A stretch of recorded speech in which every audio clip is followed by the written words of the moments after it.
Have you ever found yourself feeling emotional for no clear reason, crying at the drop of a hat, feeling overwhelmed by small things, or more snappy and reactive than usual? And part of you knows it's not really about what's happening in the moment, but you can't explain why it feels so intense. Sometimes it's not just about the present, it's everything we've been holding on to for a while. Emotions we didn't fully feel, thoughts we kept replaying, moments we pushed down because we didn't have the space or safety to process them at the time. And over time, all of that can quietly build within us until something inside starts asking for release, for a way to finally let go. This is what is known as releasing or purging. Hi, welcome to my channel, where we gently explore spirituality, inner growth, reflection, and reconnecting with ourselves. Releasing or purging can sound intense, but it's really just our body and mind letting go of what we no longer need to carry. It isn't something we have to force or control. It's a natural process that begins when we feel safe enough to allow things to move. In psychology, this is often connected to emotional processing, which simply means allowing feelings to be felt and completed rather than stored. Once a feeling has been fully experienced, it doesn't need to stay within us in the same way. It can begin to soften, settle, and eventually pass. Spiritually, this is described as clearing energy, which is another way of saying we're creating space within ourselves, allowing lighter and more supportive emotions to come through. We don't usually hold on to things because we want to. We hold on because at some point it felt safer to do so. If we didn't feel supported, understood, or ready to process something, as a survival response, our mind gently tucked it away so we could keep going. This is how our nervous system works, which is the system in our body that helps keep us safe and stable. It does its best to protect us, even if that means storing things for later. The challenge is, later often becomes much later. And over time, it can start to build and quietly weigh us down. Sometimes, there are small signs in our daily lives that something inside us is asking to be released. We might feel more reactive than usual, a little snappy, or less patient.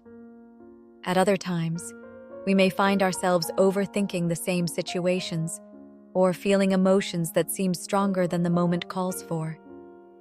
And other times it's quieter, a sense of disconnection or numbness. None of this means something is wrong with us. It often just means something within us is ready to move and be released. When we begin to release, emotions don't always come gently. Sometimes they rise up in waves that feel unexpected or overwhelming. We might find ourselves feeling sadness that doesn't seem to match the moment, or tears without a clear reason. And it can feel confusing, especially when we've been trying so hard to stay steady and in control. But often, what's coming up isn't new.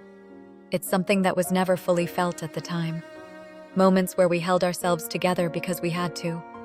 Feelings we pushed down because it didn't feel safe to express them. In psychology, this is sometimes referred to as stored emotional memory, where experiences are held in the body rather than processed in the moment. And when these emotions begin to surface, we're not going backwards.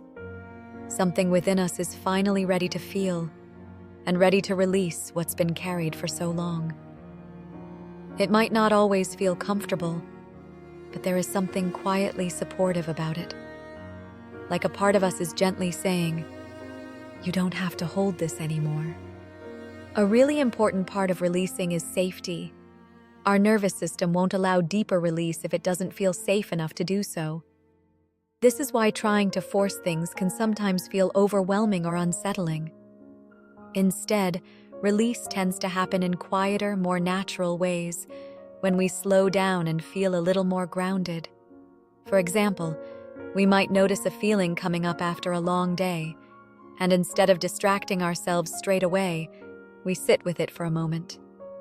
Or we might feel the urge to cry, but this time we allow it, rather than pushing it down.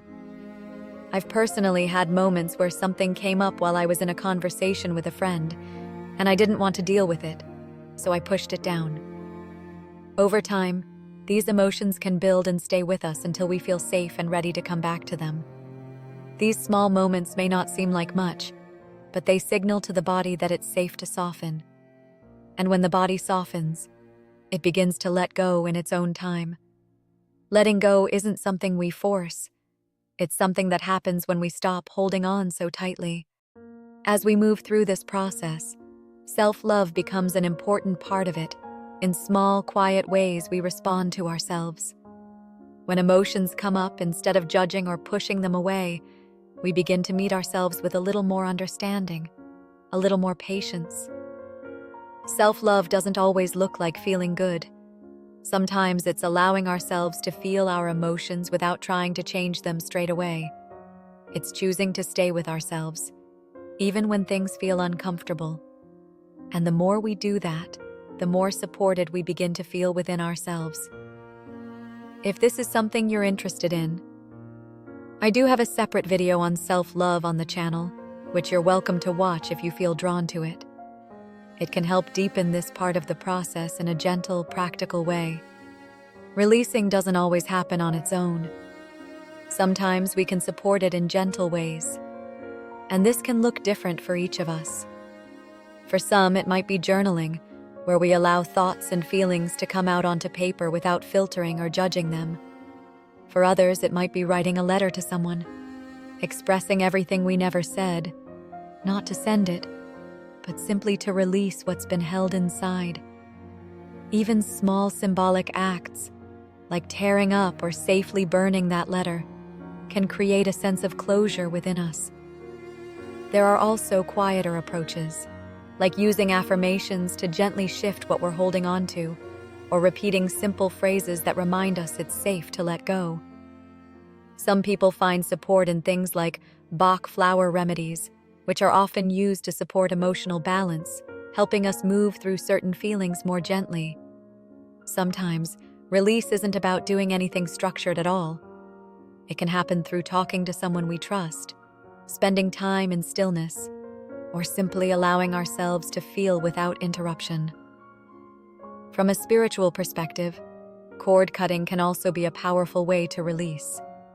This is a practice where we gently visualize or meditate on letting go of energetic ties to people, situations, or past experiences that may still be affecting us. It's not about cutting people out, but more about releasing the emotional or energetic hold so we can feel more free and balanced. If this is something you feel drawn to, I'll be sharing a cord-cutting meditation in the next video, which you may find helpful as part of this process. And it's not just emotions we release. Over time, we may find ourselves letting go of certain patterns, beliefs, habits, or even situations and environments that no longer feel aligned with who we are becoming. This might include relationships, ways of thinking, or roles we've outgrown. It doesn't always happen all at once, and it doesn't need to feel dramatic. Often, it's a quiet noticing, followed by a gentle willingness to loosen our grip. Releasing and purging isn't about becoming someone new. It's about gently returning to ourselves without the weight we've been carrying for so long. It's a process that happens in layers, at our own pace. And each time we allow something to move, we create a little more space within us. Space for calm, clarity, and a deeper sense of ease. And maybe, as you sit with this, you might gently ask yourself, what am I still holding on to that I no longer need to carry? Not in a way that feels pressured or overwhelming, but with a quiet sense of curiosity. Sometimes, simply becoming aware of it is the beginning of letting it go. And as that awareness grows, we begin to meet ourselves with a little more understanding, compassion, and softness.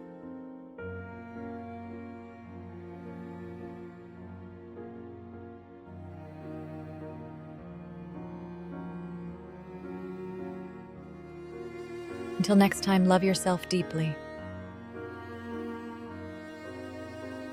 If this resonated with you, please like the video and share your thoughts or experiences in the comments below.